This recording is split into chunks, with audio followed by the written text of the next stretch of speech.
आलेला आहे। आरोपी भीमराव कांबळेला कोर्टानं दोषी ठरवलेला आहे। महत्त्वाची बातमी आपण पाहताय। मोठी बातमी आताच्या घडीची।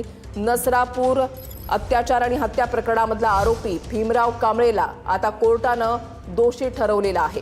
महत्त्वाची आणि मोठी बातमी आपण पाहताय। अवघ्या 50 ते 52 दिवसांच्या या विक्रमी कालावधीमध्ये कायदेशीर प्रक्रिया पूर्ण करून आज हा निकाल लागलेला आहे। संपूर्ण राज्याचं लक्ष या निकालाकडे लागलेलं होतं आणि आता आरोपी भीमराव कांबळेला कोर्टानं दोषी ठरवलेला आहे। 65 वर्षाचा भीमराव कांबळे याला कोर्टानं दोषी ठरवलेला आहे। या खटल्यामध्ये प्रत्यक्षदर्शी, लहान मुलं, त्याच्यानंतर पंच, वैद्यकीय तज्ज्ञ, डीएनए विश्लेषक आणि पोलीस अधिकाऱ्यांसह एकूण 55 साक्षीदारांची साक्ष ही नोंदवण्यात आलेली होती। 21 मे 2026 पासून पुण्यामधल्या विशेष न्यायालयामध्ये न्यायाधीश SR साळुंके यांच्या समोर इन कॅमेरा पद्धतीनं या खटल्याची दैनंदिन सुनावणी जी आहे ती सुरू होती आणि आज अखेर हा निकाल लागलेला आहे।